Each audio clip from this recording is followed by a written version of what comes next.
했던 그 말씀이잖아요. 예수님이 귀신을 내어 쫓으시고 병자를 고치시는 이런 이 자연 세계에 얽매여 있는 분이 아니라 이 자연 세계에 제한되어 있는 것을 뛰어넘는 바로 그분이 창조주의 권능을 가지신 분이라는 것을, 그런 분으로서 하나님 나라의 복음을 전해주시는 것을 말씀해주고 있는 거예요. 그것을 더욱 구체적으로 알 수 있도록 하시기 위하여서 베드로에게 이렇게 고기를 던져라. 고기를 이렇게, 아니, 고기를 던지는 게 아니고 고기를 잡아야지. 지금 한 마리도 못 잡았는데 고기 던지면 아니고 그거를 던져라. 그래서 예수님이 이 많은 고기를 잡게 해주시는 거예요. 베드로는 이 일을 통해서, 여러분 중요합니다. 잘 들으셔야 돼요, 여러분. 이 일을 통해서 예수님이 권능 있으신 하나님, 거룩하신 하나님이신 것을 볼 수 있는 은혜를 얻었어요. 베드로뿐만 아니라 주위에 있는 사람들 또한 그랬던 거죠. 그래서 예수님의 이런 놀라운 하나님 되심을 목격하게 되자 그가 처음 한마디, 첫마디가 뭐였을까요? 첫마디가 뭐였을까요, 여러분? 뭡니까? 8절에 주여 나를 떠나소서 나는 죄인으로서이다. 예수님의 무릎 아래 엎드리면서 이렇게 고백을 했단 말이에요. 고기를 많이 잡아서 아유 만선이다, 신맞다 이런 거 외친 게 아니고 예수님께 대하여서 나를 떠나소서 나는 죄인으로서이다 라는 그런 고백을 하게 됐던 거예요. 여러분, 두 번째로 우리가 본문 가운데 알 수 있는 하나님의 말씀은 뭐예요? 바로 하나님 나라의 복음은요, 우리의 죄인됨을 깨닫게 하고 그리고 회개하고 믿도록 은혜를 베풀어 주는 거예요. 하나님의 말씀이 권능으로 역사된다는 것은 바로 이런 모습으로 우리에게 드러나는 거예요. 하나님의 말씀이 들려졌을 때, 예수님의 입술을 통하여서 말의 형태로 들려졌을 때 그 말씀에 따라서 베드로가 던졌다는 건 뭡니까? 말씀을 받아들이고 순종한다는 거잖아요. 그 말씀이 바로 우리로 하여금 자신이 죄인인 것을 알게 하고 그리고 회개하고 믿도록 인도해 주시는 거예요. 하나님 나라의 복음을 듣고 베드로는요, 그 능력을, 예수님이 하나님이신 것을, 그분의 능력을 보게 되자 그분을 어떻게 말합니까? 주여라고 고백을 해요. 여러분, 베드로가 본문에서 여러분 예수님을 향해서 말하는 말의 호칭이 바뀌었다는 걸 여러분 감지하셨나요? 발견할 수가 있었죠. 처음에 뭐라고 그랬습니까? 5절에 선생님이라고 이렇게 딱. 그리고 선생님도 굉장히 존경하는 호칭이잖아요. 그런데 이 선생님, 의도적으로 여러분 같은 시간과 공간 안에 동일한 사람에게 호칭이 바뀐단 말이에요. 선생님에서 말씀을 잘 가르쳐 주니까 정말 지혜 있는 랍비이시구나, 그런 정도의 호칭이었다가 이제 예수님의 신적 능력, 그분이 하나님이시구나 하는 것을 목격하게 되자 무릎을 꿇고 자신의 죄인인 것을 고백하며 주여 라고 고백하고 인정하면서 자신이 죄인 된 것을 돌이키는 회심의 역사가 이때 일어나는 거예요. 여러분, 예수님이 참 하나님이신 것을 보고 우리가 알 때 취해야 될 반응이 바로 이것입니다. 그것은 여러분 적으세요. 중요합니다. 바로 그 반응은 하나님의 말씀을 통해 예수님이 참 하나님이신 것을 우리가 알았을 때 보여야 될 합당한 반응은 바로 회개와 믿음인 거예요. 회개와 믿음. 나를 떠나서도 나는 죄인으로서이다라고 고백하는 회개와 예수 그리스도가 단순한 세상의 지혜를 가지신 그런 분이 아닌 참 하나님이시며 구원자이신 것을 고백하는 주여라고 고백하는 믿음으로 인도해 주는 거예요. 그런 반응을 보이는 것이죠. 여러분, 우리는 8절의 말씀을 매우 주목하여서 이제 이 말씀을 우리가 더욱 알아가 보려고 합니다. 주여 나를 떠나서서 나는 죄인으로소이다. 베드로가 예수 그리스도가 참된 하나님이신 것을 목격하게 되었을 때, 그분을 만났을 때 자신이 하나님 앞에 이런 예수 그리스도와 상관없는, 주님과 상관없이 살아갔던 그런 자였다는 것을 돌아보고, 그리고 자신이 매우 부정한 사람이라는 것을, 하나님 앞에 합당치 못한 사람이라는 것을 알았기에 나를 떠나소서라고 고백하는 거예요. 여러분, 지금 본문의 표현이 세밀하게 우리가 이제 볼 건데요. 나는 죄인이라고 말하는 것으로만 표현되어 있는 것이 아니라 나를 떠나라고 얘기하잖아요. 여러분, 이게 어떤 의미일까요? 나를 떠나달라. 왜 그럴까요? 아니, 예수님이 하나님이신 것을 안다면 주님 나와 동행하여 주셔서 은혜 주시옵소서라고 말할 수도 있는 면이 있죠. 성경에 여러분 그런 면도 있을 건데, 그런데 오늘 본문에서는 그것을 말하는 것이 아니라 나를 떠나시옵소서라고 요청해요. 왜 그러냐면 자신이 예수 그리스도가 거룩하신 하나님이신 것을 자각하고 자신이 그 거룩하신 하나님 앞에 설 수 없는 그런 죄인인 것을, 부정한 죄인인 것을, 더러운 자인 죄인인 것을 알았을 때 더 이상 어찌 하나님 앞에 설 수 없음을 알고 나를 떠나시옵소서. 주님을 배울 수조차 없는 죄인입니다. 주님을 만날 수조차 없는 그런 죄인입니다. 그렇게 고백할 수밖에 없는 거예요.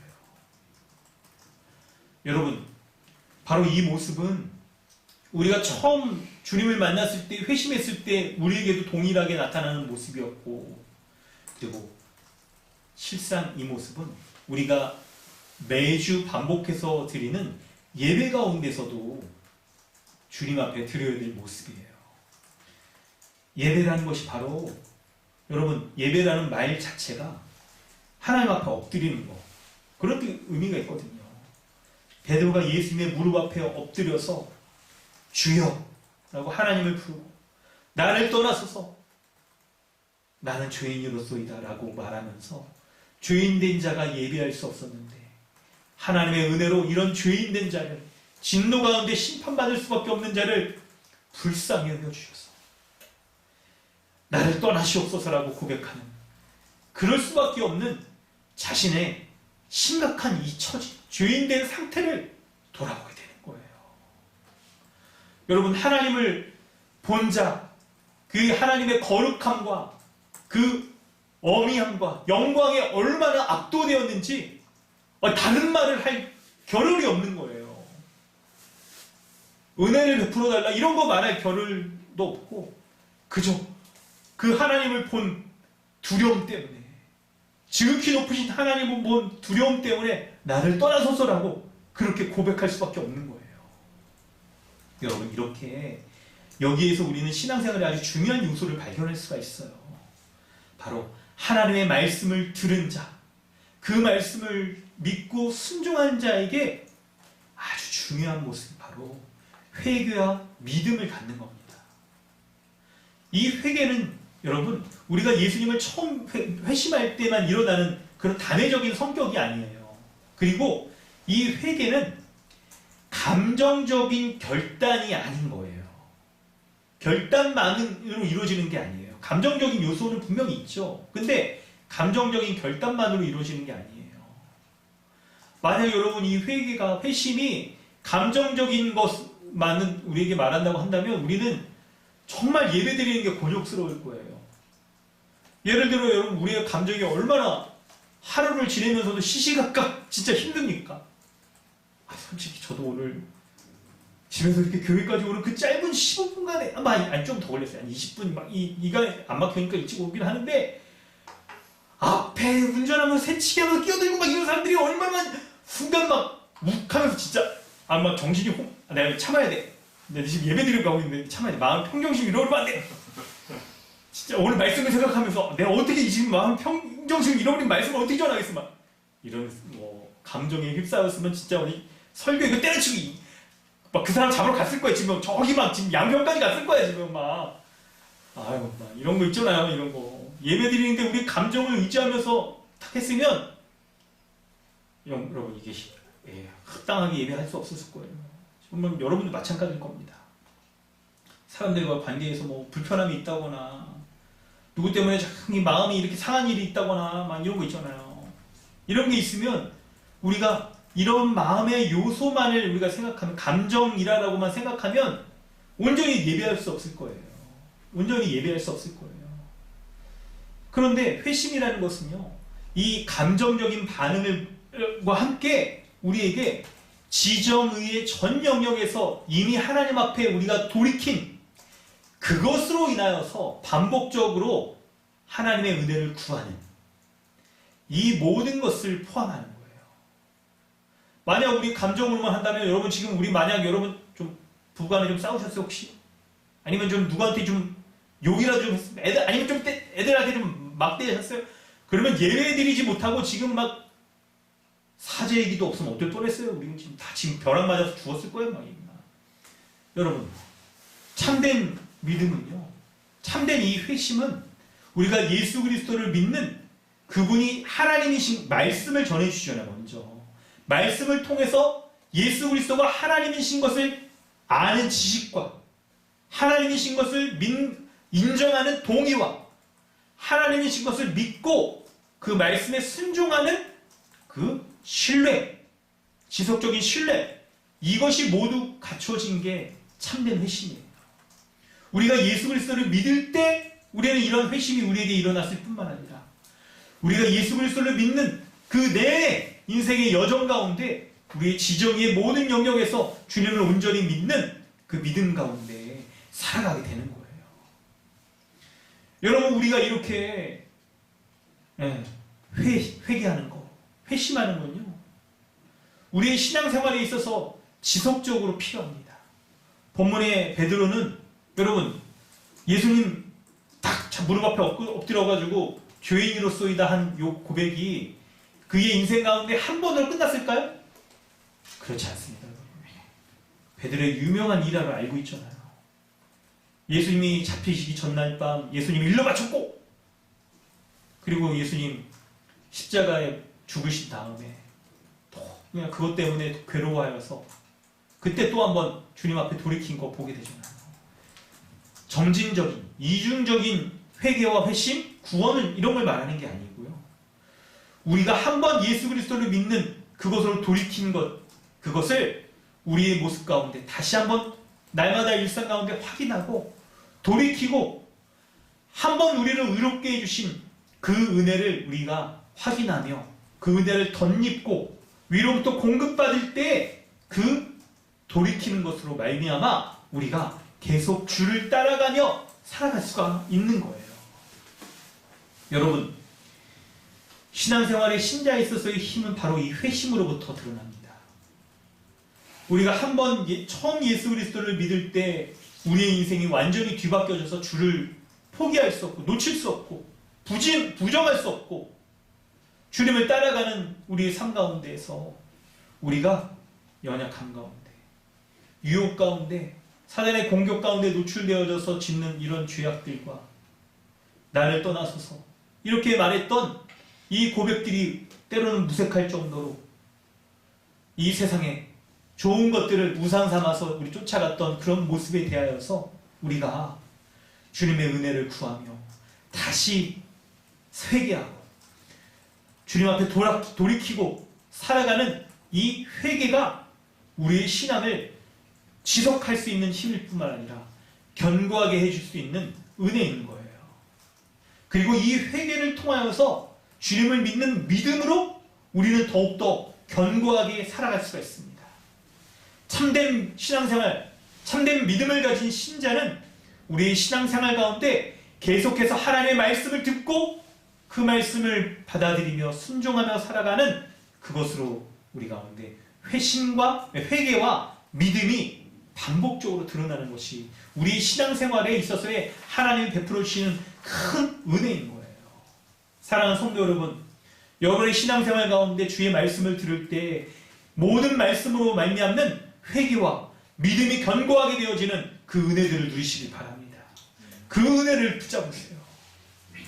우리가 그 말씀 우리가 계속해서 살펴보는데요, 10절부터 11절 말씀을 살펴보면 바로 주님 앞에 회심하고 그리고 믿음의 고백으로 주여라고 고백했던 베드로에게 예수님께서는 이제 모든 것을 버리고 주님을 따르라고 그렇게 말씀하십니다.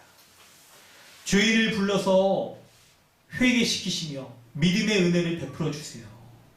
그런 주님께서는 놀라운 은혜를 그 베드로에게 더욱더 부어주시는데, 바로 이제는 주님을 따르는 자로 그렇게 살아가라고 베드로를 불러주시는 거예요.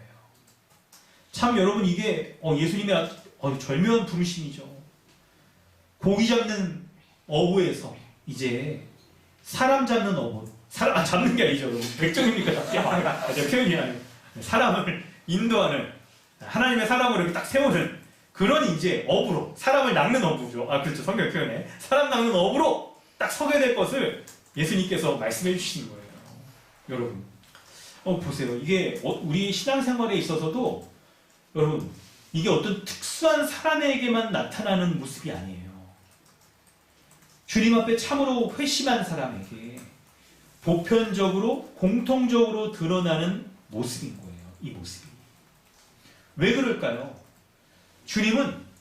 예수님은 베드로가 완전히 회심해서 자신이 죄인이라는 것을 고백했을 때, 이제 주님을 위하여서 정말 예수 그리스도를 주라고 고백한 사람이 나를 떠나서서 세상의 지배 가운데 살아갔고, 거짓의 지배 가운데 살아갔고, 악한 영의 지배 가운데 있었던 자가 주님과 공존할 수 없기 때문에 나를 떠나서서라고 그렇게 고백했는데, 주님은 도리어 떠나지 않고 도리어 베드로와 함께 하시잖아요. 주인과 함께 하셔서 임마누엘의 은혜를 베풀어 주셔서 그에게 참된 회심과 그리고 믿음을 견고하게 해주시는 은혜를 베풀어 주셨잖아요.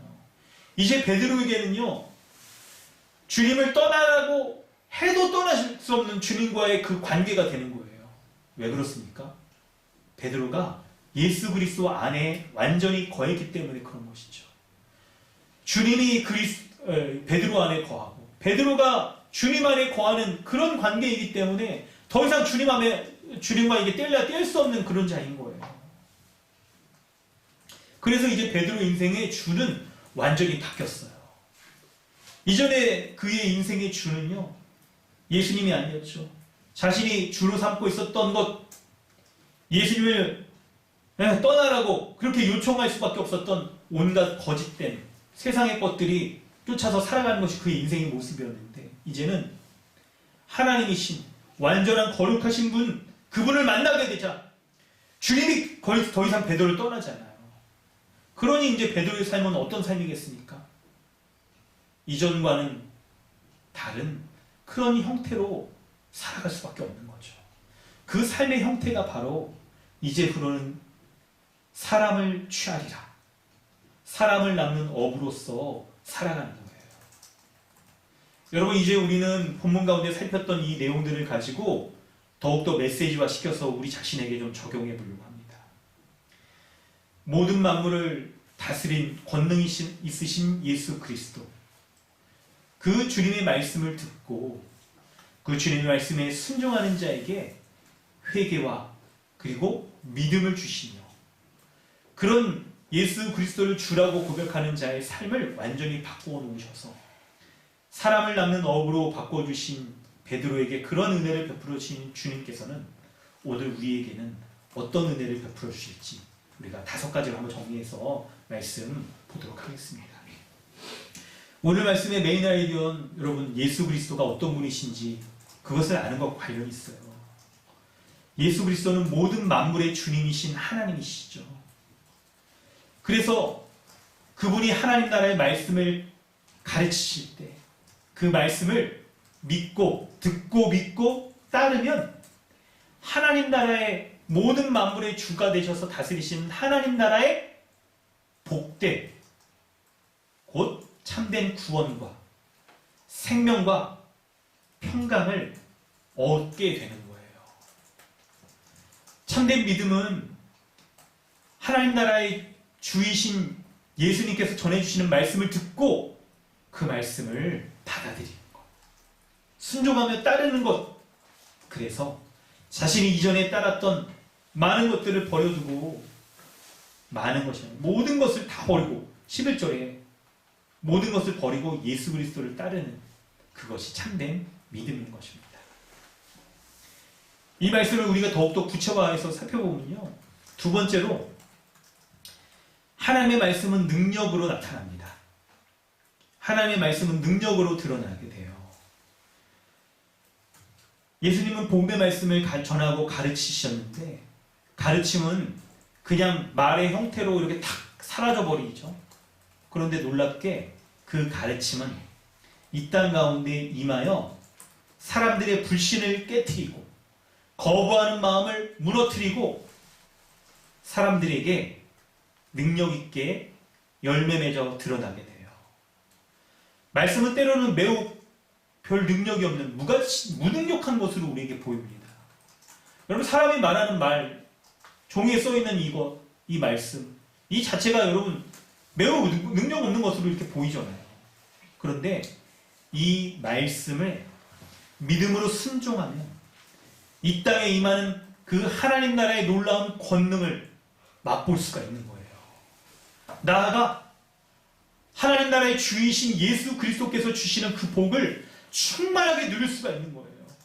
충만하게 누릴 수 있는 거예요. 마치 베드로가 2배 침몰할 정도로 물고기를 많이 잡은 것 같은 그런 충만한 은혜들을 누릴 수 있게 되는 게 바로 우리가 주님의 말씀을 믿음으로 순종하며 받아들일 때 나타나는 말씀의 능력인 거예요. 그러므로 모든 교회는요, 그리고 우리 강동주님의 교회는 하나님 나라의 복음의 말씀을 귀하게 여기고 그 말씀을 듣기를 여러분 애쓰셔야 됩니다. 말씀 배우는 일에 무진장 애쓰셔야 돼요. 여러분 어느 정도로 막 애써야 되냐면 여러분 본문 가운데 말씀이 길어서 뺐는데 디모데후서 4장 2절에 보면 때를 얻든지 못 얻든지 말씀 전하는 것에 말씀 배우는 것에 힘쓰라. 여러분 그렇게 기록되어 있어요. 때를 얻든지 못 얻든지라고 써 있어요. 여러분 이렇게. 여러분 우리는 대부분 말씀 듣기 좀 좋은 때 내가 좀 이렇게 들을 만한 환경이나 마음의 상태나 이럴 때 좀 듣고 싶지. 그렇지 않은 때는 듣기 싫고 막 그럴 수 있잖아요. 근데 때를 얻든지 못 얻든지 말씀을 듣고 믿음으로 그것을 순종하며 수납하라고 받아들이라고 그렇게 말씀하고 있는 거예요. 여러분 이 말씀을 우리에게 적용하여 보면 우리가 말씀을 듣고 순종할 때 믿음으로 받아들이고 행할 때 말씀의 능력을 맛볼 수 있다는 것을 우리는 살필 수가 있어요. 먼저 말씀을 듣는 것과 행하는 것 두 가지로 여러분 말씀드릴 건데 먼저 말씀을 듣는 것에 여러분 애쓰셔야 됩니다. 말씀을 듣는 것은 우리에게 가장 하나님께서 권위 있게 말씀하시는 게 우리의 신앙 상태 가운데 주일 설교죠. 그래서 여러분 지금 주일 설교 집중해서 잘 들으셔야 됩니다. 우리 어린이들도 잘 들으세요. 잘 들으세요. 그리고 교회 가운데 베풀어 주시는 모든 말씀의 통로, 채널들 이것 가운데 우리가 애써서 말씀에 집중해야 돼요. 그럴 때 말씀이 우리가 말씀의 능력을 볼 수가 있는 거예요. 여러분 우리가 성경을 볼 때 말씀을 듣는 것이나 강의 형태로 배우는 것이나 아니면 우리가 또 연구하는 DBS 형태나 그때 능력의 말씀은 우리에게 어떻게 역사될까요? 말씀이 왜 여러분 능력이 있다라고 말할 수 있을까요? 그것은 바로 마음이 열려져서 우리의 눈과 귀가 열려져서 하나님을 볼 수 있게 해주는 거예요. 하나님을 볼 수 있게 해주는 거예요. 그리고 하나님께 순종할 마음이 생기고 말씀 가운데 하나님의 그 능력을 우리가 체험할 수 있게 해주는 거예요. 이것이 말씀을 의지할 사람에게 말씀을 의지하여 순종하는 사람에게 주어지는 복입니다. 그러므로 성도 여러분 말씀을 연구하고 묵상하고 때를 얻든지 못 얻든지 말씀을 듣는 사람에게는 5절에 베드로가 말한 것처럼 그렇게 고백할 거예요. 뭡니까 여러분? 5절 한번 여러분 같이 한번 다 읽어보실까요? 5절 우리 한번 같이 읽어볼까요? 시몬이 대답하여 이르되 선생님 우리들이 밤이 새도록 수고하였으되 잡은 것이 없지만은 말씀을 의지하여 내가 그물을 내리리이다 하고 여러분 이렇게 고백할 거예요. 말씀을 의지하여 그물을 내리리이다. 베드로의 그 어부로서의 경험과 연륜과 베드로가 여러분 거기서 오래 잡았으니까 거기에 뭐 호숫가의 그 생리 막 이런 거 다 잘할 거 아니에요. 그런 거 말고 근데 말씀을 의지하여 내가 그물을 내리리이다. 이렇게 고백하게 된다는 거예요. 그때 말씀이 막 이렇게 역사되어 나타나는 거예요. 여러분 보세요. 4절과 5절에 연결되는 거를 딱 보세요. 예수님이 말씀을 하나님 나라의 말씀을 가르치실 때 베드로가 예수님이 전하시는 그 말씀을 들으니까 그 말씀이 어떻게 베드로에게 역사됩니까? 그의 경험을 겪어놨어요. 그가 이렇게 여러분 밤이 새도록 수고했으니까 사실 피곤하고 지금 막 귀찮죠. 근데 이런 것들을 모든 것들을 뛰어넘어서 말씀을 의지할 수 있도록 참되신 주님의 말씀인 것을 그분이 하나님이신 것을 보고 그 말씀에 순종할 수 있는 마음을 움직이도록 합니다. 그리고 주님의 말씀에 순종하여서 살아갈 수 있도록 놀랍게 베드로 가운데 역사한 거예요. 여러분 이렇게 말씀은 능력이 있습니다. 여러분 그래서 여러분 찬송계도 있죠. 베드로가 나타나는 찬송 여러분 아시는 거 있으세요? 찬양? 그거 생각나더라고요. 저는 그 뭐죠? 베드로처럼 난 예수를 사랑한다고. 표정이 안 좋습니다. 젊으신 분들. 아이고 우리 변석 성사님, 목사님, 아이고 얼마나 좋아하시지 뭐. 우리 오비? 그래 약간 이게 젊은 분들에게 잘 알만한 최근 건 아니지만 뭐 있습니까? 주의 말씀 의지하여. 그쵸? 주의 말씀 의지하여 믿음으로 금을 던져 믿는 자에겐 능치 못하옵네. 맞죠? 이 찬양. 여러분 이 본문의 내용 가지고 다 곡조 있게 만든 거잖아요. 이 찬양. 여러분 예수님이 전하시는 그 말씀을 들을 때에 말씀이 능력이 있어요. 그 자체가. 말씀으로 역사하세요. 주님은. 그래서 베드로의 그 생각과 지정의 모든 것 가운데 주님이 딱 변화시키셔서 그의 눈과 귀를 열어주시며 주님의 말씀에 순종할 수 있도록 이 말씀이 역사하는 거예요. 여러분 그것뿐만 아닙니다. 두 번째로 말씀을 듣고 행할 때 말씀이 능력이 드러나는 것을 우리가 볼 수 있는데 들을 때 나타난다 뿐만 아니라 말씀대로 행하는 것으로 말씀의 능력을 우리가 볼 수 있어요. 여러분 참된 믿음은 우리 여러분 뭐라고 배웠습니까? 복음의 기초 4과 참된 믿음 세 가지 요소 뭡니까? 그래 우리 주일학교 어린이들도 막 지금 막 엄청 막 그래요. 얘기 안 해도 돼요. 우리 다 알아. 그래서 손 들었으니까 한번 얘기해 보세요.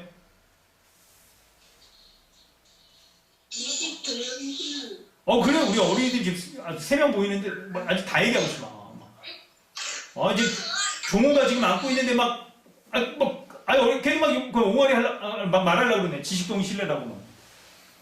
여러분 지식동 신뢰 그렇죠. 유아도 말할 수 있죠. 지식동의 신뢰. 그래 말할 수 있다. 끄떡하잖아요. 지식동의 신뢰라고 말하잖아요. 여러분 이 지식동의 신뢰가 이렇게 최근에 만들어진 그런 교리가 아니고 벌써 오래됐어요. 여러분. 이게 초대교회 때부터 초대교회 예수님의 말씀을 들은 예수님의 제자들이 참된 믿음에 대해서 연구하면서 이 세 가지를 이렇게 정리를 한 거예요. 근데 여러분 이걸 생각해 보면 이 참된 믿음은요 말씀을 지적으로만 아는 정도로 끝나는 게 아니라 말씀에 순종하는 행동으로까지 연결되는 것이 참된 믿음인 거잖아요. 여러분 말씀을 지적으로 인정하는 것은요 지적으로 받아들이는 것은 사실 여러분 불신자들도 합니다. 여러분 창조와 관련해서 하나님이 세상을 창조하셨다. 무에서 유를 창조하셨다 하는 것도 불신자들, 과학자들도 그런 얘기를 해요. 뭐냐면 빅뱅 이론으로 이렇게 폭발에 의해서 이렇게 우연히 일어났다.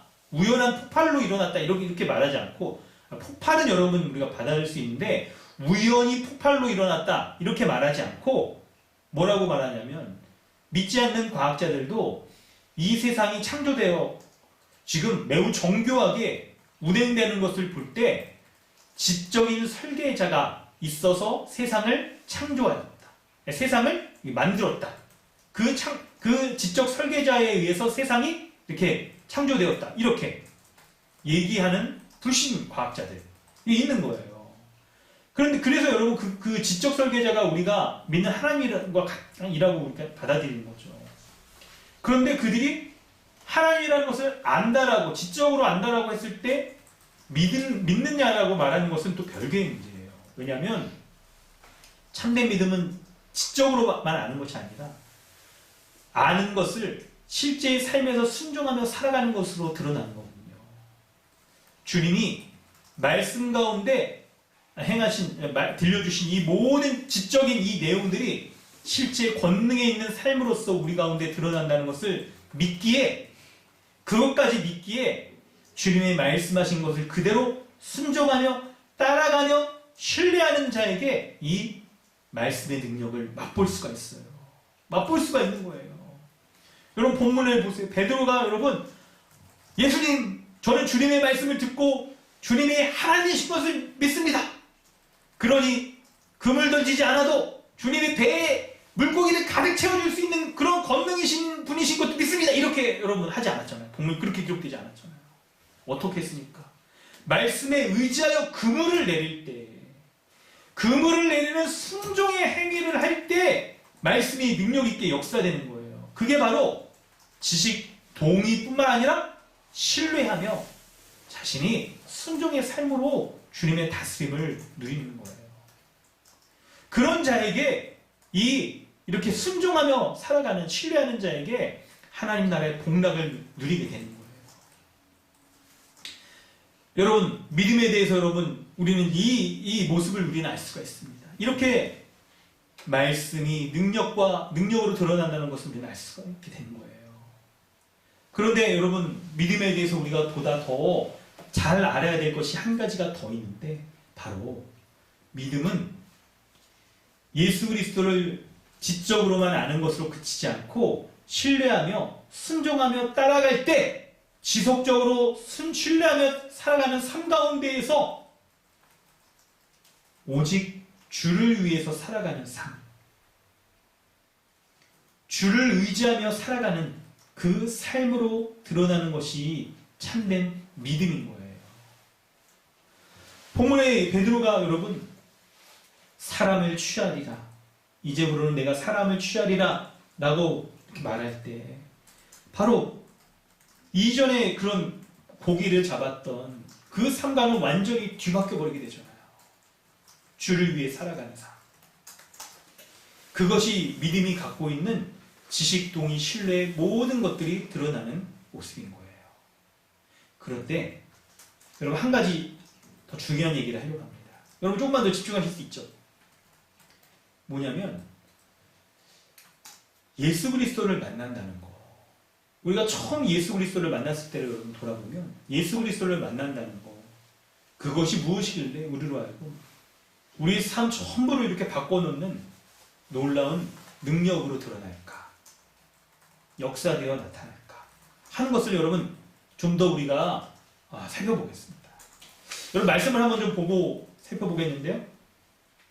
이사야 6장 1절로 8절까지 말씀을 한번 우리 읽어보도록 하겠습니다. 주보에 있는 참고 부분이 이사야 6장 1절로 8절입니다. 신규진 형제님 한번 읽어주세요. 우시야 왕이 죽던 해에 내가 본즉 주께서 높이 들린 보좌에 앉으셨는데 그의 옷자락은 성전에 가득하였고 스랍들이 모시고 섰는데 각기 6날개가 있어 그 둘로는 자기 얼굴을 가리었고 그 둘로는 자기 발을 가리었고 그 둘로는 날며 서로 불러 이르되 거룩하다 거룩하다 거룩하다 만군의 여호와여, 그의 영광이 온 땅에 충만하도다 하더라. 이같이 화답하는 자의 소리로 말미암아 문지방의 터가 요동하며 성전의 연기가 충만한지라. 그때 내가 말하되 화로다 나여 망하게 되었도다. 나는 입술이 부정한 사람이요 나는 입술이 부정한 백성 중에 거주하면서 만군의 여호와이신 왕을 배웠음이로야 하였더라. 그때 그 수락 중 하나가 부젓가락으로 제단에서 집힌 숯불을 손에 가지고 내게 날아와서 그것을 내 입술에 대며 이르되 보라, 이것이 내 입에 닿았으니 내가 악을 제하여 졌고 내 죄가 사하여졌느니라 하더라. 내가 또 주의 목소리를 들었으니 주께서 이르시되 내가 누구를 보내며 누구를 위하여 우리를 위하여 갈고 하니 그때 내가 이르되 내가 여기 있나이다. 나를 보내서 하였더니. 아멘. 아멘. 여러분 이사야 6장 말씀을 보면 이사야가 환상 중에 하늘 성전, 하나님이 다스리시는 그 성전을 보게 된 거예요. 그런데 그곳에 스랍 천사들이 있었는데 날개가 6개예요. 이 모습이 굉장히 특이해요. 근데 날개가 6개가 있는데 둘로는 자기 얼굴을 가리고 발도 가리고 그리고 둘로는 날아다니죠. 천사니까 날아야죠, 여러분. 떨어져요. 나는. 근데 얼굴과 발을 가린다는 게 여러분 뭘까요? 하나님을 볼 수가 없는 거예요. 발은 부끄러운 부분이라 자신의 부끄러움을 가리고 하나님을 대면해 볼 수가 없는 거예요. 하나님 앞에 섰음에도 불구하고. 왜 그렇습니까? 3절에 하나님이 거룩하신 분이기 때문에 그런 거예요. 그분이 얼마나 거룩한지 본문에 3번 거룩하다, 거룩하다, 거룩하다, 만군의 여호와여 그의 영광이 온 땅에 충만하다라고 말할 정도로 하나님은 거룩하신 분이세요. 그렇기에 그 하나님을 이 천사마저도 볼 그 영광을 이렇게 탁 쳐다본다고 하면 눈이 멀어버릴 정도로 너무나도 영광스럽고 거룩하여서 하나님을 볼 수가 없는 거죠. 그래서 스랍조차도 천사조차도 하나님을 이렇게 볼 수 없을 때 이사야가 하나님을 탁 쳐다보는데 어떻게 됩니까? 5절에 화로다 나여 망하게 되었도다. 나는 입술이 부정한 사람이요 입술이 부정한 백성 중에 거주하면서 만군의 여호와는 거룩하신 하나님을 배웠다라고 그렇게 고백을 해요.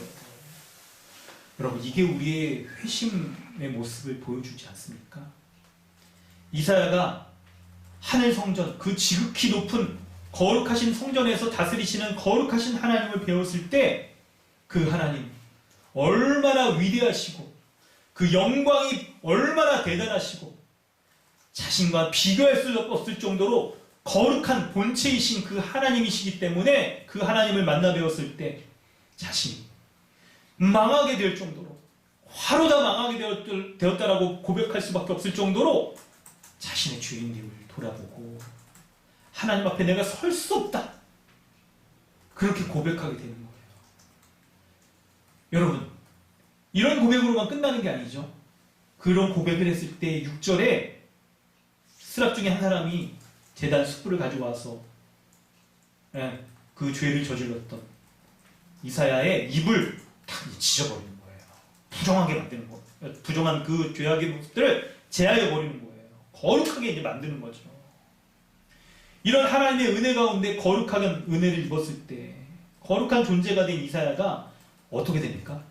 8절에 놀랍게 이 회심과 사명이 연결돼서 이렇게 딱 써 있어요. 거룩한 자가 되었을 때 이제 이사야는요 주를 위해서 살아가는 자로 서게 되는 거예요. 내가 누구를 보내며 누가 우리를 위하여 갈고 했을 때 이사야가 내가 여기 있나이다 나를 보내소서 하면서 이제 주를 위해 살아가는 자로서 인생을 이전과는 같지 않게 그렇게 살아가게 되는 거예요. 할렐루야. 사랑하는 성도 여러분 이 말씀을 가지고 여러분의 회심의 때를 한번 기억해 보십시오. 우리가 그 거룩하신 하나님을 만났을 때의 그 경험 거룩하신 우리 자신과 비교할 수조차 없는 너무나도 어미하고 위대하고 높으신 거대한 그런 존재를 만났을 때 우리가 그 하나님 앞에 압도되어져서 우리 자신의 무가치함과 우리 자신의 죄악됨을 발견하여서 그 하나님의 거룩함 앞에 엎드려 숨이 막혀버릴 정도로 막 화로다 나여 망하게 되었도다 주님 나는 죄인입니다 라고 고백할 수밖에 없었던 그 하나님의 거룩하심을 여러분 떠올려 보세요. 그 거룩하심 앞에 선 자는 바로 자신의 죄인됨을 고백하고 주님 앞에 나는 망하게 된 자입니다. 하나님의 진노 가운데 망하게 된 죄인입니다 라고 그렇게 고백할 수밖에 없게 되는 거예요. 여러분 할렐루야. 성도 여러분 우리는 이 회심의 경험을 예수 십자가에서 이 경험을 했습니다. 십자가를 통하여서 지극히 거룩하신 하나님을 만나게 되는 거예요. 그리고 그 거룩하신 하나님으로 말미암아 이 은혜 가운데 압도되어져서 거룩한 하나님의 백성으로, 회심한 백성으로 설 수 있게 되는 것이죠. 그 십자가의 은혜, 거룩하고 우리 자신과 도무지 비교조차 할 수 없는 그 하나님을 십자가 가운데 만나게 되는데, 로마서 3장 25절부터 26절에 그것을 말씀해 주고 있습니다. 여러분, 너무나도 귀한 말씀이라 우리 이제 말씀을 마무리하면서 우리 다 함께 한번 좀 읽어볼까요? 여러분, 이 마이크 한번 다 키시고 다 한번 읽어보면 어떨까요? 우리 교회의 공적인 고백으로 이 고백을 하고 말씀을 마무리했으면 좋겠습니다. 제 목소리가 여러분 조금 빨리 나오니까 제 목소리를 따라서 읽으세요. 이 예수를 하나님이 그의 피로써 믿음으로 말미암은 화목제물로 세우셨으니 이는 하나님께서 길이 참으시는 중에 전에 죄인들을 간과하심으로 자기의 의로우심을 나타내려 하시니 곧 이때 자기의 의로우심을 나타내사 자기도 의로우시니 또한 예수 믿는 자를 의롭다 하려 하시리라. 아멘. 자, 이제 음소거를 다 해주시고요. 할렐루야. 성도 여러분, 우리는 십자가에서 이 거룩하신 하나님을 만나는 경험을 합니다. 그 거룩하신 하나님을 만나 우리가 우리 자신의 존재를 비로소 자각하게 되는 거예요. 죄인된 우리가 비교조차 할 수 없는 그 거룩하신 하나님 앞에 서 있는 우리 모습을 볼 때 나는 망할 수밖에 없는 죄인인 것을 알게 되고, 죄인인 것을 깨닫고 주님 앞에 바짝 엎드리면서 나의 죄인됨을 부정하는 모든 시도들이 내가 죄인이 아닙니다 이렇게 하려는 모든 시도들이 다 무너지고, 주여 나를 떠나소서, 나는 죄인입니다, 무릎을 탁 꿇고 이렇게 고백할 수밖에 없는 그 회심이 우리 가운데 드러나는 거예요. 여러분, 하나님을 만나 뵈었을 때 우리 가운데 쉽게 내가 죄인이라는 것을 고백하지 못하는 그런 저항감이 우리에게 있을 수 있습니다. 지정의의 전 영역에서 이런 저항감이 있을 수 있어요. 지적으로는 어떻습니까? 자신의 죄인됨을 부정하는 할 수 있는 모든 이성적이고 합리적인 모든 시도들을 이거 할 수도 있습니다. 그런데 거룩하신, 마치 큰 산 앞에 선 우리 작은 존재인 것 같이 거룩하신 하나님을 뵙고 그 앞에 서 있는 우리의 죄인됨을 발견할 때 우리의 죄인됨을 부정하는 모든 시도들이 다 마비돼요. 정적으로는 어떻습니까? 하나님 밖에서 기쁨과 만족을 찾으려 했던 모든 시도들이 무의미했다는 것을 고백할 수밖에 없는 그런 우리의 마음에 움직임들이 일어나요. 뿐만 아니죠. 하나님 앞에 무관심하고 애써서 외면하면서 자신이 방탕하게 살아가려고 했던, 하나님 없이 살아가려고 했던 그런 모든 삶에 이제 더 이상 계속할 수 없다는 것을 알고 우리의 행동 또한 이제 완전히 모든 삶이 중지되어 버리는 거예요. 그래서 주여 나를 떠나서서 나는 죄인으로소이다라고 고백할 수 없게 되는 그 은혜가, 말씀의 능력이 우리 가운데 우리 자신을 완전히 바꿔놓게 되는 거예요. 지정의 전 영역에서 우리를 바꿔놔서 할렐루야, 이제 베드로와 같이 그런 심정으로 자신의 죄인됨을 부정하고 내가 죄인이 아니라는 것을 항변하려고 하는 모든 시도들이 다 중지되어지고 이제 주님의 무릎 앞에 엎드려서 회개하며 주님의 용서의 은혜를 구할 수밖에 없는 그 은혜가 우리 가운데 드러나게 되는 거예요. 그 은혜를, 그 넘치는 은혜를 우리는 예수 그리스도를 화목제물로 삼으신 그 십자가를 통하여서 맛보게 되는 거예요. 자신의 죄인됨을 고백하는 회개와 사죄의 이 고백의 기도를 통해서 우리 자신을 부정하게 되는 거죠. 하나님 없이 살 수 있는 존재가 아닌 이제 주님만 떠나 살 수 없는 그런 차라는 것을 고백하게 되는 거예요.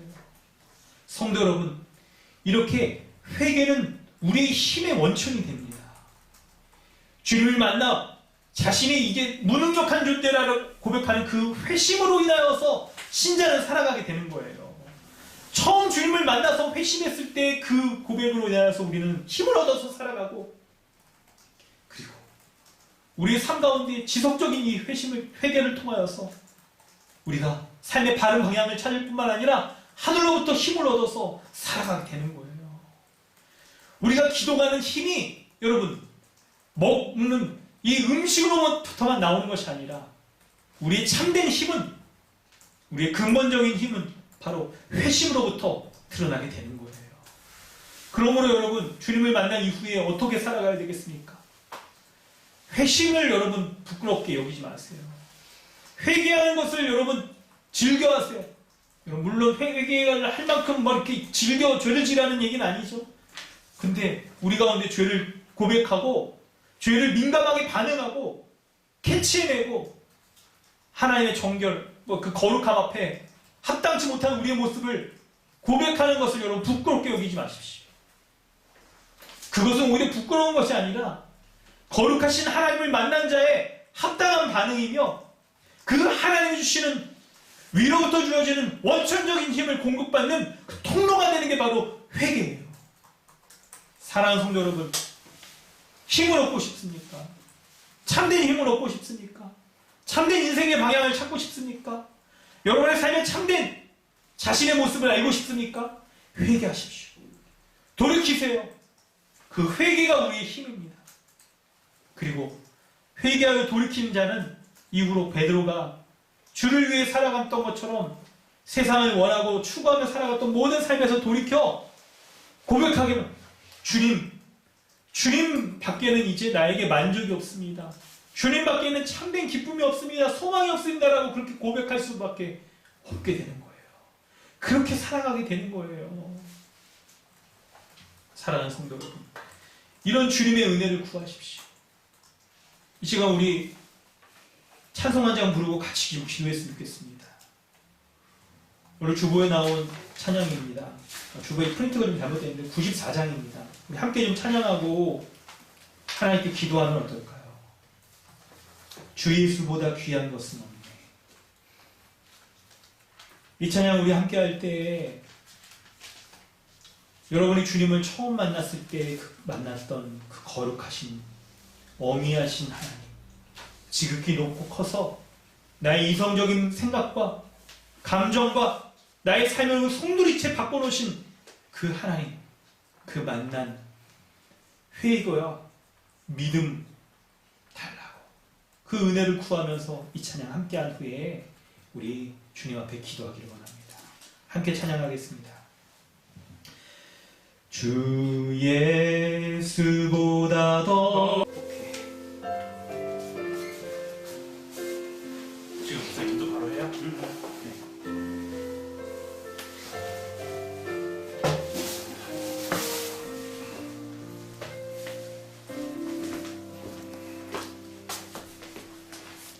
어디 보고 하면 되나요? 그 앞에 그거 보고 치면 좋아져.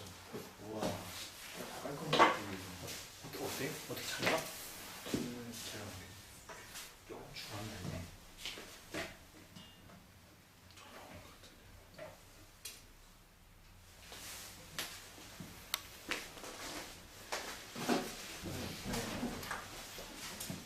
알았어. 여기 있어서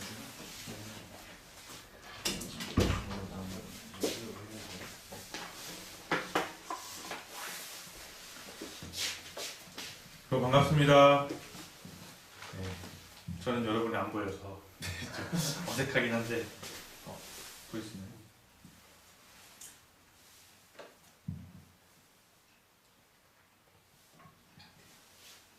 다른 분들이 아직 비디오를 안 켜셨어요. 아, 좀 기다렸다 할까요? 많이 안 들었어? 한다고 할까요? 지금 목사님 가정 말고는 2가정 정도 들었거든요. 근데 이거 비교제 있었는데 여기는 안 보이네. 지금 켜졌어요. 안녕하세요. 여운이 안녕. 오랜만이야. 네.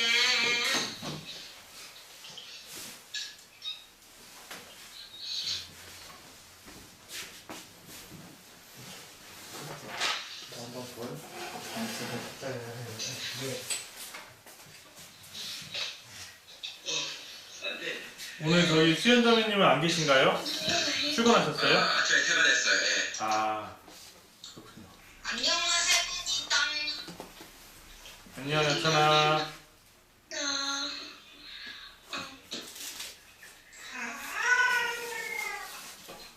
여찬이는 더 포동포동해진 것 같네.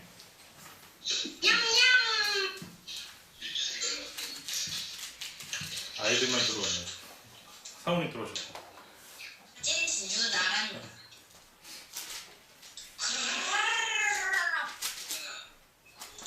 안녕하세요. 안녕.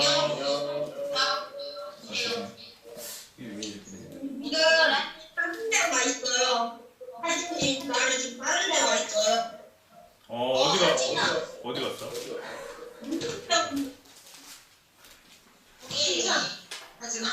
하지만 진주가 이거 왔는 것 같다. 이상하다. 평창 갔어요? 차이 할게요. 네, 우리 시간이 되어서 우리 함께 사연 드리도록 하겠습니다. 이름 어떻게 돼? 이게 저기 들어가서 하울링이 됩니다. 어떤 걸 볼까? 이거는 방법이 많이 우리 찬송가 258장입니다. 네. 찬송가 258장 함께 찬양드리겠습니다. 여러분도 울리시나요? 울린다고 하네요.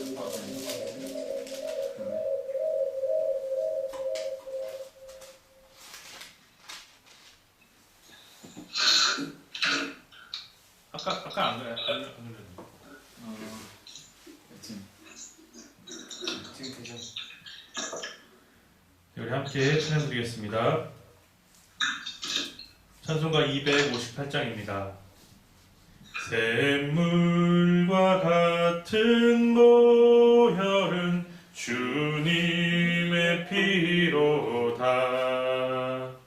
보혈의 죄를 씻으면 정하게 되겠네. 정하게 되겠네. 정하게 되겠네. 보혈의 죄를 씻으면 정하게 되겠네. 저 도적 회개하고서 보혈에 씻었네. 저 도적 같은 이 몸도 죄 씻기 원하네.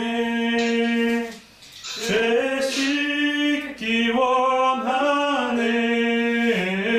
죄 씻기 원하네. 다른 분들 음성을 같은 도적 이 몸도 죄 씻기 원하네. 저속함 받은 백성은 영생을 얻겠네. 샘 솟듯 하는 피곤새 한없이 크도다네. 한없이 크도다. 한없이 크도다. 샘 솟듯 하는 피곤새 한없이 크도다. 날 젊게 하신 피보니 그 사랑 한없네. 살 동안 받는 사랑을 늘 찬송하겠네. 늘 찬송하겠네. 늘 찬송하겠네. 살 동안 받는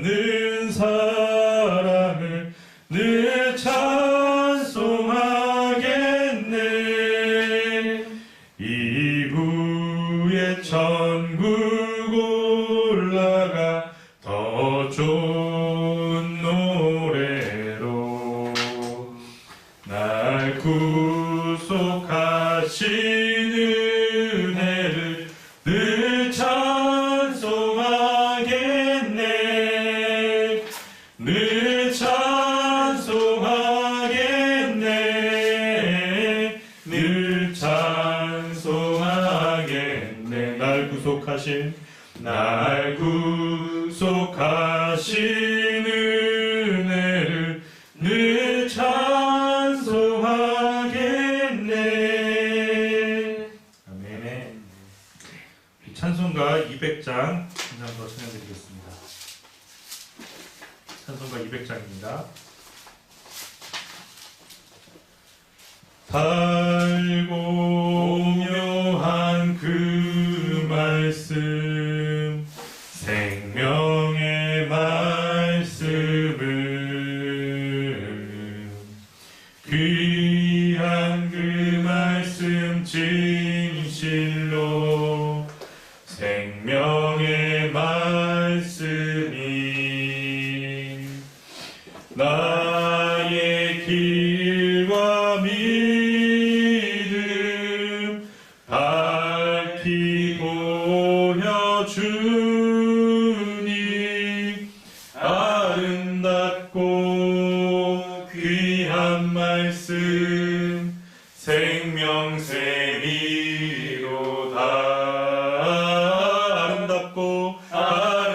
아름답고 귀한 말씀 생명샘이로다. 귀한 주님의 말씀은 귀한 주님의 말씀은 내 노래 되도다. 모든 사람을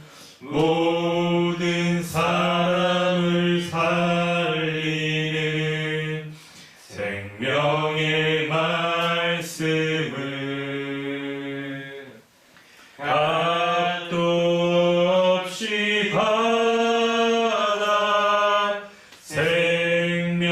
생명길을 가니 아름답고 귀한 말씀 생명샘이로다.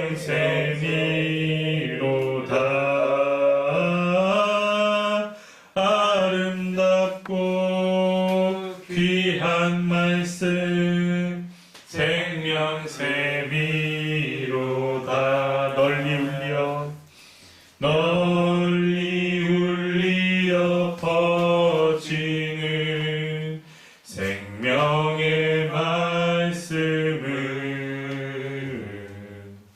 마음의 용서와 평안을 골고루 주나니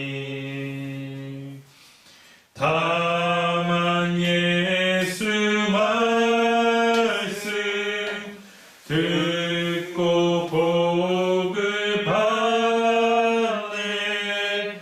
아름답고 귀한 말씀 생명샘이로다.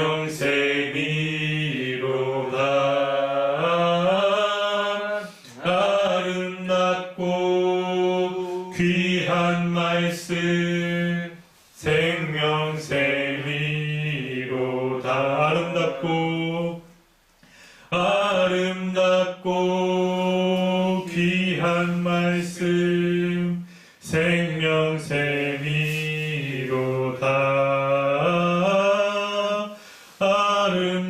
아름답고 귀한 말씀 생명샘이로다.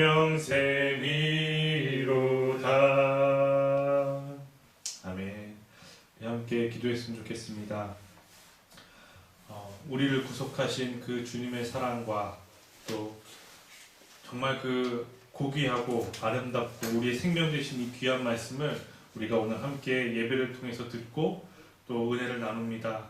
오늘도 누가복음 5장을 통해서 우리 주께서 우리에게 주시는 그 귀한 말씀을 통해서 우리가 다시 한번 우리의 구원과 또 하나님의 크신 사랑과 우리의 생명을 주신 이 복음의 은혜를 다시 한번 기억하고 더욱더 하나님 믿음으로 나아가는 우리 모든 강동 주님의 교회 식구들 될 수 있도록 하나님께서 귀한 은혜를 오늘 예배 가운데 베풀어 주시고 이 예배를 통해서 우리 주님만 영광 받으시고 하나님께서 베푸신 그 은혜만이 찬양되어지는 귀한 시간 되어질 수 있도록 또 말씀을 전하시는 목사님을 위해서 우리 간절한 마음으로 함께 기도하도록 하겠습니다.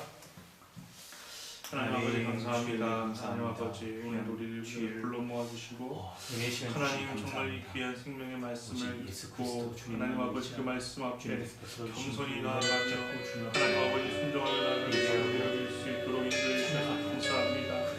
하나님 아버지 우리의 마음을 기뻐 주셔서 하나님 높은 그런 교만한 마음들 아버지 하나님 정말 말씀 앞에 엎드리지 않고 순종하지 아니하는 그런 우리의 모습들이 있다면 하나님 아버지 이 시간 말씀을 통해서 우리의 심령을 새롭게 하여 주시고 정말 이 말씀이 우리의 생명이 되어지며 우리의 열매가 되어지며 하나님 구원의 능력이 되어지는 귀한 시간 줄 수 있도록 우리 주님 은혜 베풀어 주시옵소서. 우리의 마음과 심령을 새롭게 하여 주시고 말씀 전하시는 목사님과 함께 하여 주셔서 하나님 아버지 모든 시간이 주 앞에 온전히 드려지는 귀한 예배 될 수 있도록 하나님 인도하여 주시옵소서.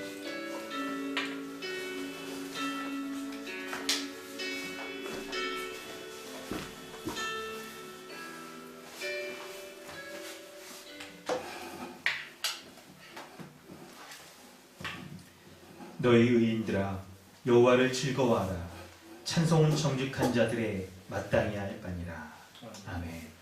사랑과 은혜가 풍성하신 하나님 아버지, 거룩한 주의를 우리에게 베풀어 주셔서 하나님을 예배하며 찬양하고 주의 말씀 듣고 그 말씀을 따라 살아갈 수 있도록 은혜 베풀어 주신 것 감사드립니다.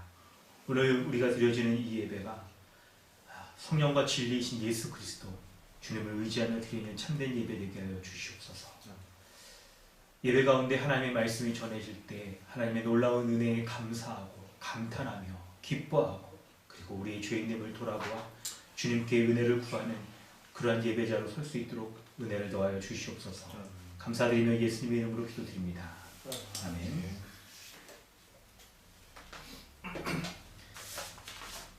찬송가 26장 함께 찬양하겠습니다. 우리 함께 마음 모아 찬송가 26장을 함께 찬양합니다. 구세주를 아는 이들 찬송하고 찬송하세. 마음과 뜻과 힘 다하여 경배드리세. 주를 알지 못한 이들 주같이 인도하사 그의 피로 구속하니 찬송 부르세. 약한 사람 도움받아 시험 중에 참게 되니 모든 죄를 이기는 믿음 뿐이라. 진리 되신 우리 주는 영원토록 변함없네. 성도들아 주를 믿어 길이 섬기세. 아멘. 우리 주보를 참고하셔서 사도신경으로 신앙을 고백하고 주기도문으로 기도하겠습니다. 나는 전능하신 아버지 하나님 천지 창조주를 믿습니다. 나는 그의 유일하신 아들 우리 주 예수 그리스도를 믿습니다.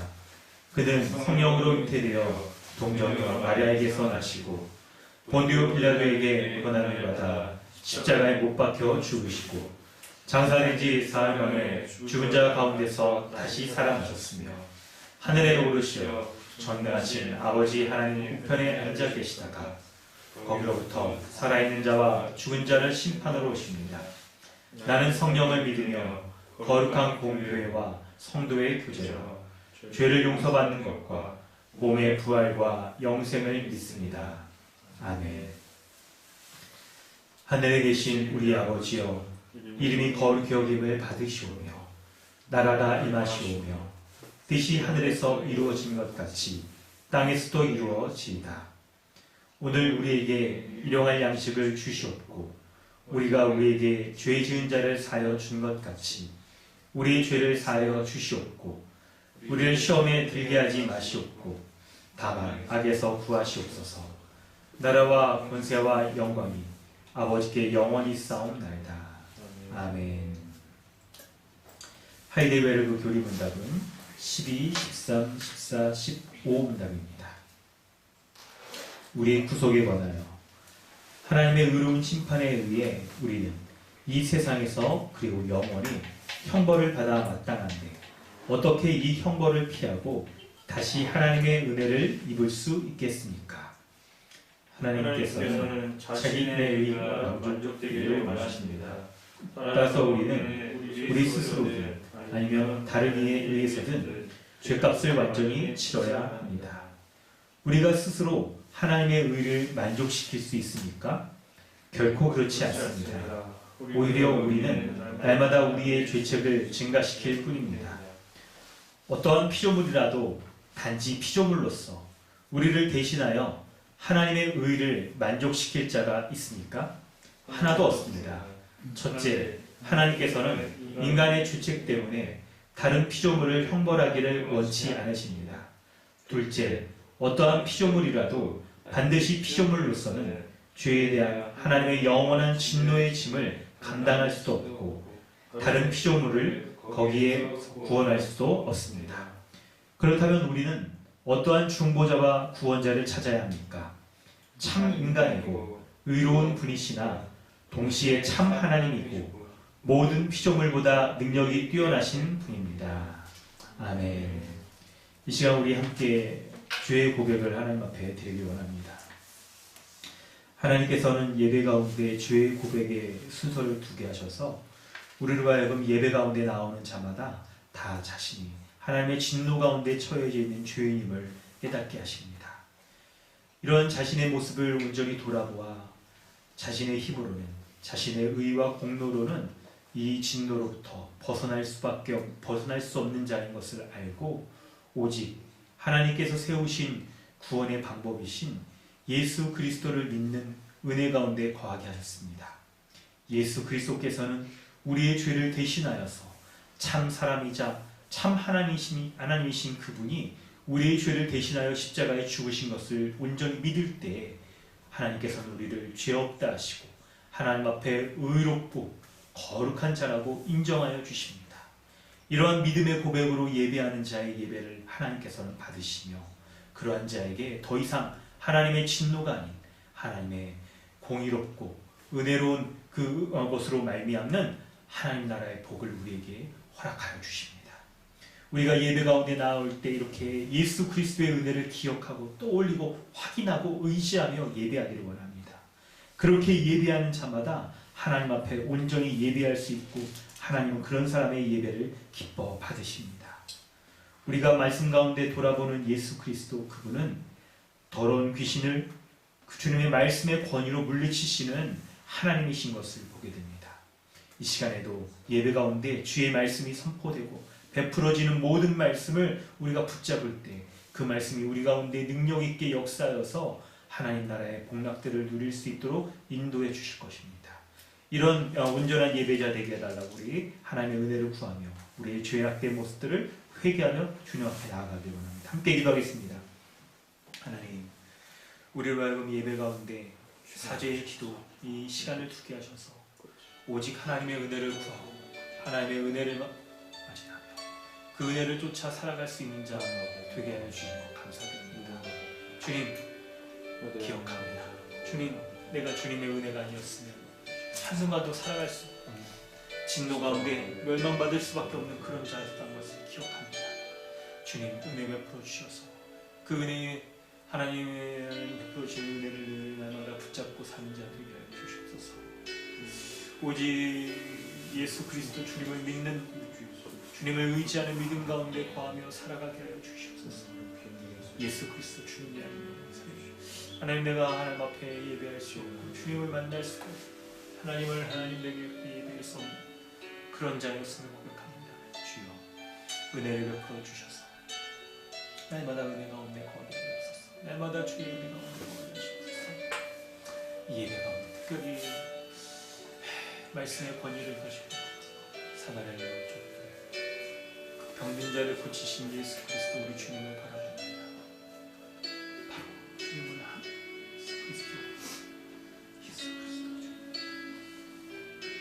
주님 은혜 베풀어 주셔서 그 은혜 가운데 날마다 구하며 살게 하시고 그 은혜로 인하여 주님 앞에 기뻐하며 도와주시옵소서. 주님을 주시는 말씀 붙잡아 주시옵소서. 붙잡아 주옵소서.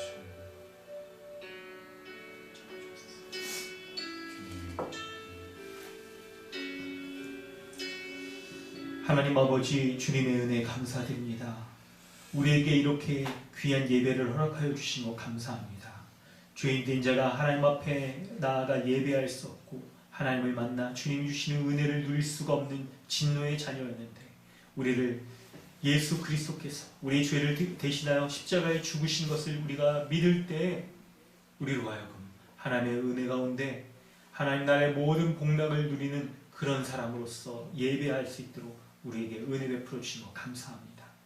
하나님 예수 그리스도께서는 주님의 말씀의 권위를 가지고 귀신 들린 자를 귀신을 내어 쫓으시고 병든 자의 병을 온전케 하여 주시는 참으로 능력 있는 하나님인 것을 우리가 말씀 가운데 깨닫고 그것을 믿습니다.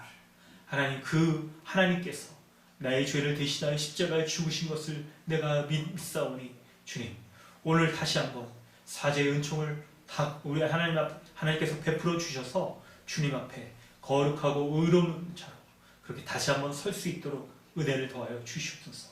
이미 우리가 믿을 때 의인으로 삼아 주셨사오니 또 이 시간 우리가 예배 가운데 주님의 은혜를 구하며 나아갈 때 하나님 무한하신 하나님의 그 권능 있는 사랑으로 우리의 모든 죄악과 모든 연약함들을 주님께서 불쌍히 여겨 주셔서 하나님 앞에 예배할 수 있는 거룩한 자요 그리고 하나님 앞에 의인으로 다시 한번 설 수 있도록 은혜를 베풀어 주시옵소서.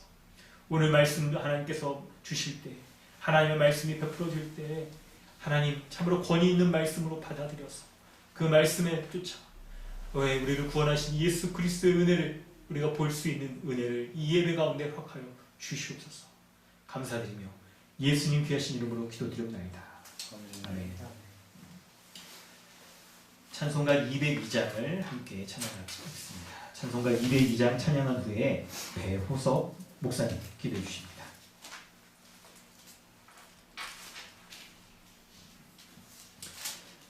하나님 아버지 주신 책을 귀하고 중하신 말씀일세 기쁘고 반가운 말씀 중에 날 사랑한단 말 참 좋도다. 주께서 나를 사랑하니 즐겁도다. 주께서 나를 사랑하니 나는 참 기쁘다. 구속의 은혜를 저버리고 어긋난 딴 길로 가다가도 예수의 사랑만 생각하면 곧 다시 예수께 돌아오리. 주께서 나를 사랑하니 즐겁도다. 주께서 나를 사랑하니 나는 참 기쁘다. 구주의 영광을 바라보며 예수의 이름을 찬양하리. 영원히 찬양할 나의 노래 예수의 이름이 귀하도다.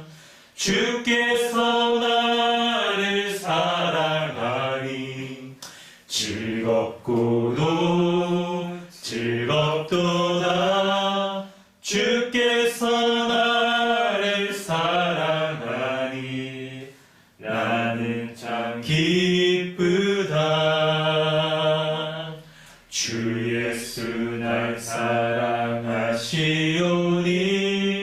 나 또한 예수를 사랑하네 날 구원하시려 내려오사 십자가 위에서 죽으셨네 주께서 나를 사랑하니 즐겁고도 즐겁도다 주께서 나를 사랑하니 나는 참 기쁘다 주 예수 날 사랑하시오니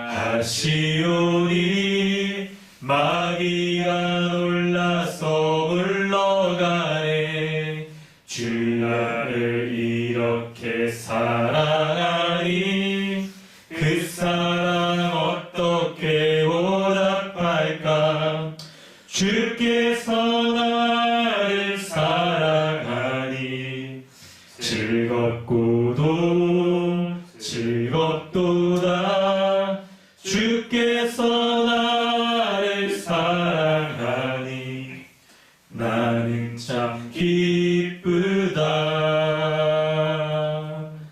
아멘.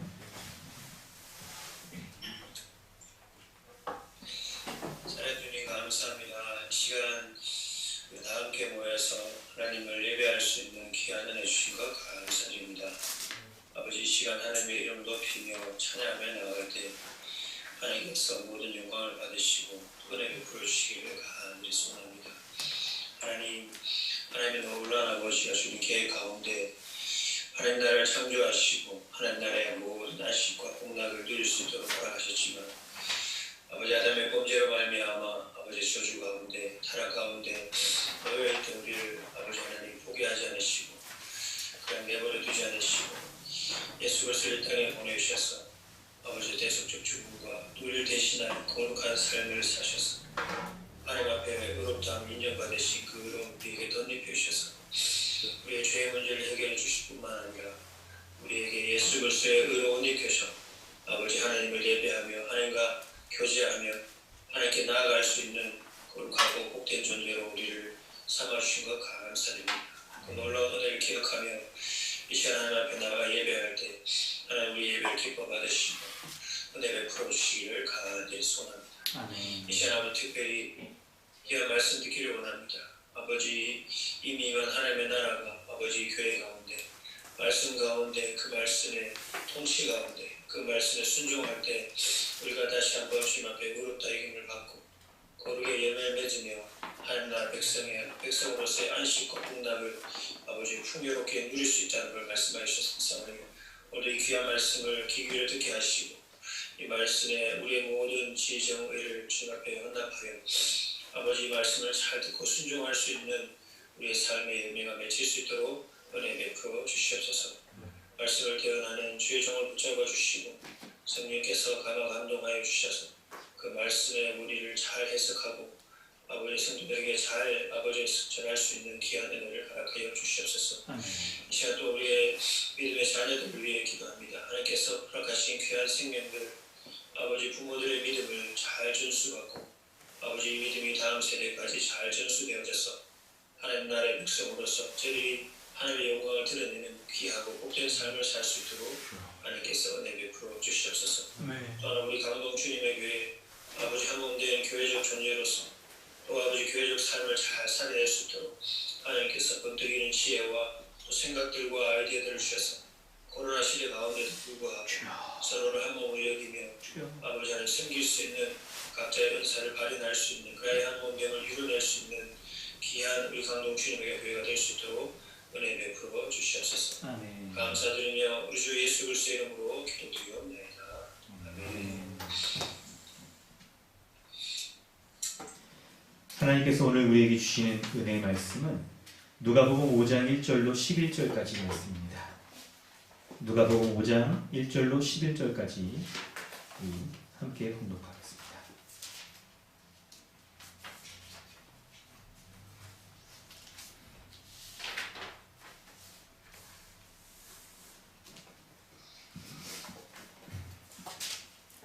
함께 읽습니다.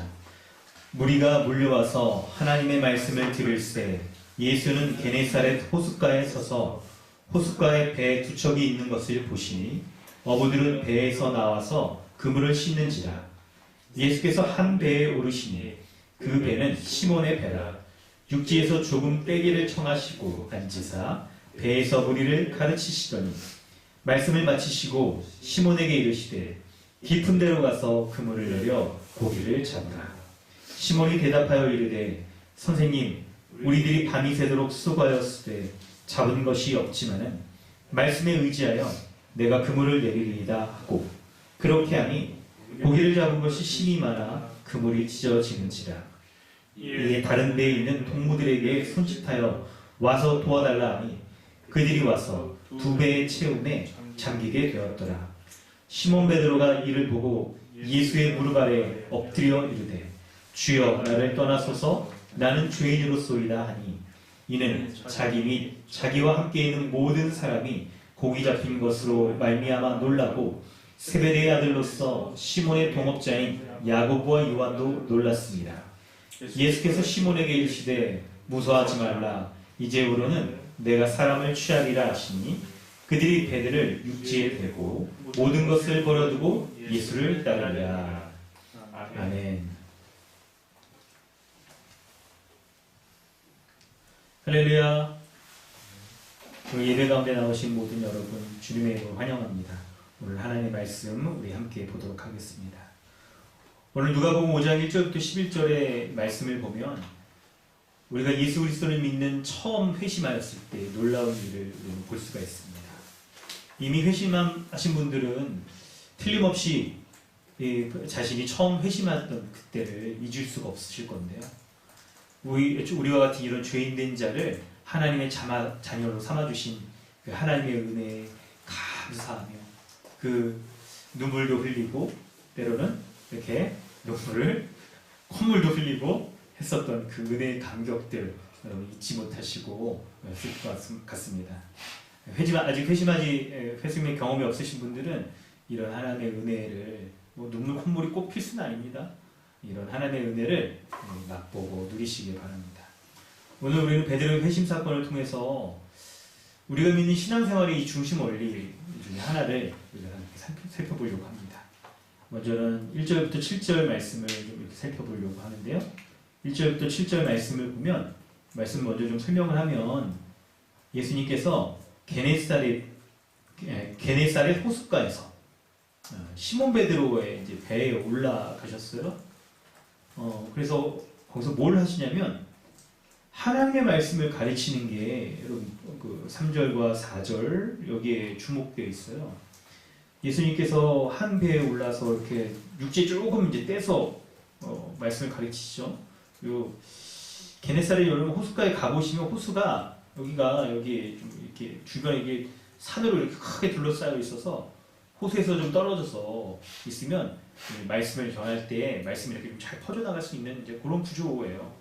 그런 구조 때문에 이렇게 하는데 요 지금 본문이 이렇게 3절과 4절에 쭉 이렇게 설명을 할 때 주안점이 뭐냐면 말씀을 가르치시는 것이 굉장히 집중되어 있는 거예요. 무리에게 말씀을 가르치시는 것이.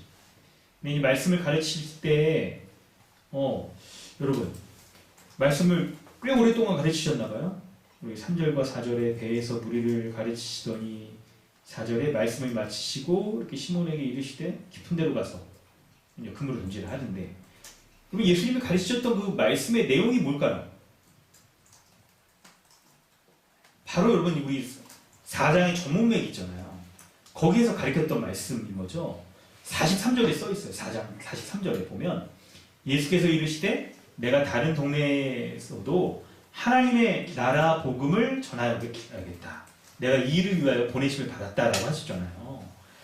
그래서 하나님의 나라 복음을 예수님께서 전하신 것을 계속하셨으리라는 것을 우리는 어렵지 않게 우리는 알 수가 있습니다.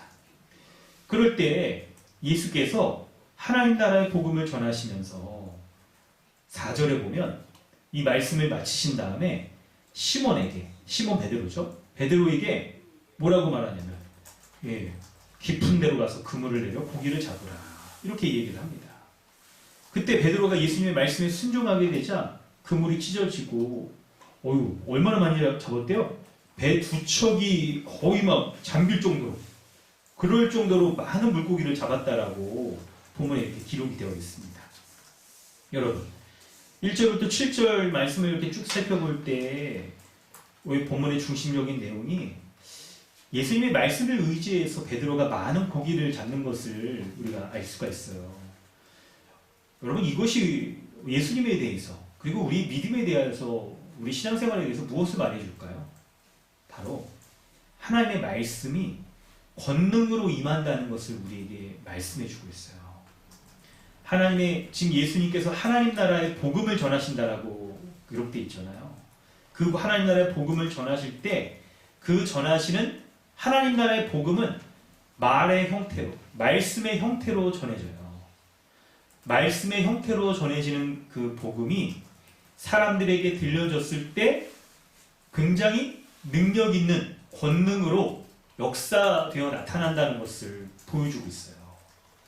여러분, 하나님 나라의 복음, 그 하나님의 말씀은요, 이 땅에서 권능으로 역사되어 나타난다는 것을 말씀해주고 있는 거예요. 예수님께서 하나님 나라의 복음을 전하실 때 그분은 이 3절과 4절에 예수님이 말씀을 전하신다는 게 여기 집중되어 있는데 하나님의 말씀이 어떻게 사람들에게 전해지고 그리고 그 말씀을 받아들이는 자, 순종하는 자에게는 그 하나님의 말씀이 어떤 방식으로 드러나는지, 열매 맺혀지는지, 어떤 방식으로 사람들에게 이렇게 딱 나타나는지를 보여주시는 거예요. 그것으로서 예수님께서 시몬 베드로에게 예수님이 전하신 말씀을 그대로 재현해서 보여주시는 건데요.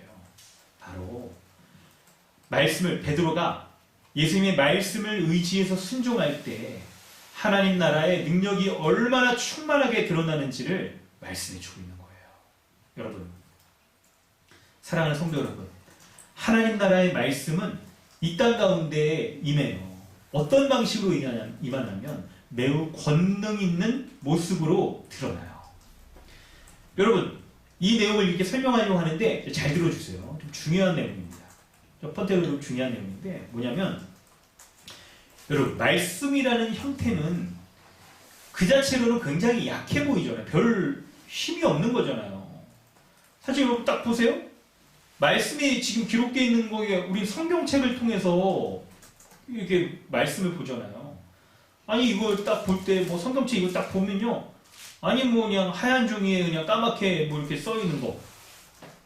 이런 글에 불과할 수가 있단 말이에요. 글에 불과할 수가 있어요. 그런데 이게 단순한 글에 불과한 것이 아니라 이 말씀을 순종하는 사람에게 말씀이 권능 있는 모습으로 드러난다는 것을 여러분, 그걸 우리가 받아들이는 게 중요해요. 말씀에 대해서 우리가 믿음으로 반응할 때, 순종으로 받아들일 때, 그때는 글씨에 불과한 말씀이 아니라 사람들에게 말로 다할 수 없는 능력으로 이 하나님 나라의 충만한 그 하나님의 나라와 그 하나님의 나라가 충만한 은혜와 복을 전달해주는 능력으로 역사되는 거예요. 그래서 말씀을 통해서 우리가 말씀을 이게 사실이다 받아들이고 진리이다 받아들이고 말씀을 전하시는 예수님께서 하나님 나라의 주인이시며 그분이 전하시는 이 말씀이 단순한 종이에 써있는 뭐 옛날 문서 정도가 아닌 하나님이 전하신 말씀이라는 것을 우리가 받아들일 때 우리에게 하나님의 나라를 보여줘요. 하나님 나라의 실상을 우리에게 보여주고 그 하나님 나라의 복을 우리가 소유할 수 있도록 그 말씀이 우리 가운데 역사하시는 거예요. 사랑하는 성도 여러분, 그렇다면 이렇게 하나님 나라의 복됨을 가져오는 말씀에 대해서 우리는 어떤 태도를 보여야겠습니까? 만약 우리가 말씀을 가볍게 여긴다면 안 되겠죠. 안 될 겁니다. 지금 우리가 말씀을 듣는 시간도 여러분 매우 우리가 집중하고 귀하게 여겨야 되는 거겠죠?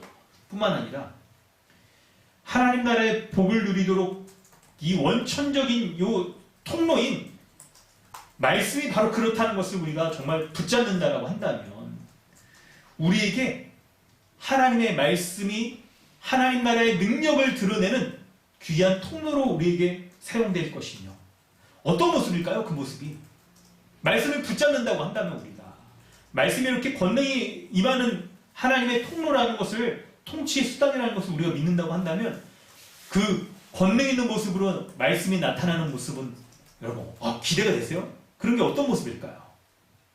바로 그게 오늘 본문에 8절부터 10절 부분에 써 있어요. 여러분 거기 한번 다시 보실까요? 8절부터 10절이 오늘 본문에서 여러분 제가 오늘 설교를 하는 데 있어서 가장 핵심적으로 지금 다룰 내용인데요. 자 여러분 조금만 더 집중해서 한번 이 말씀을 한번 우리가 한번 볼까요? 집중해서 볼 때 8절부터 10절 한번 읽어보도록 하겠는데 우리 전종환 목사님 한번 읽어주시겠어요? 8절부터 10절입니다. 5장 8절은 10절이죠. 네. 시몬 베드로가 이를 보고 예수의 무릎 앞에 엎드려 이르되 주여 나를 떠나소서 나는 죄인이로소이다 하니 이는 자기 및 자기와 함께 있는 모든 사람이 고기 잡힌 것으로 말미암아 놀라고 세베대의 아들로서 시몬의 동업자인 야고보와 요한도 놀랐습니다. 예수께서 시몬에게 이르시되 무서워하지 말라 이제 후로는 내가 사람을 취하리라 하시니. 아멘. 여러분 8절부터 10절까지 말씀을 보면 베드로가 고기가 많이 잡힌 것을 보고 예수님이 어떤 분이신지를 알았어요. 도무지 여러분 있을 수 없는 일이 벌어졌기 때문에 그런 거예요. 와 어떻게 이렇게 고기를 많이 잡을 수가 있었을까요? 예수님은 여러분 참 보세요. 이게 사실 여기 지금 1절, 2절 요거 설명 이렇게 좀 적게 했지만 베드로가요 여러분 밤이 맞도록 우리 다른 본문서에 보면 또 이 설명이 좀 자세히 나와 있는데요. 5절에 써 있죠. 밤이 새도록 수고했대요. 근데 고기를 못 잡았어요. 베드로가 여기 이 호수에서 고기잡이로 아주 그냥 잔뼈가 굵은 그런 사람이거든요. 경험 많은 아주 그런 사람이에요. 그런데도 밤이 맞도록 물고기를 못 잡았는데 그런데 예수님이 베드로보다 경험이 많습니까? 아니면 물속에 고기가 있는 걸 볼 수 있는 투시력? 이렇게 요즘에는 여러분 물고기 잡을 때 배에서 물속을 레이더로 들여다볼 수 있는 소나 이런 거 있잖아요. 이런 걸로 다 잡아요. 예수님이 소나라도 있어가지고 물고기 저기 많구나 저쪽으로 던져라 우연 45도 각도로 이렇게 한 거 아니잖아요. 그럼에도 불구하고 예수님이 던지라는 것으로 순종했을 때 고기를 많이 잡을 수 있는 것을 보고 예수님이 보통 인간이 아닌 참 하나님이신 것을 신적 능력을 갖고 계신 분이라는 것을 알게 됐던 거예요. 예수님은 여러분 본문에서 그려주시는 예수님은 어떤 분입니까? 바로 모든 만물을 창조하셨으며 그분의 뜻대로 모든 것을 주관하실 수 있는 권능 있는 하나님이신 것을 드러내주는 거예요. 다른 말로 주여로서 말한다면 만물의 주님, 만유의 주, 성경에 그렇게 표현하거든요. 그래서 이런 권능을 가지신 분이라는 것을 베드로가 눈으로 목격하게 되자 이 사건을 통해서 예수님이 이것을 베드로에게 보여주는 거예요. 여러분 3, 4절에 하나님 나라의 말씀을 가르치신 다음에 베드로에게 깊은 곳에 고기를 던져라 라고 했을 때 하나님의 말씀, 그 말씀이 어떤 말씀이었겠습니까? 바로 4장에서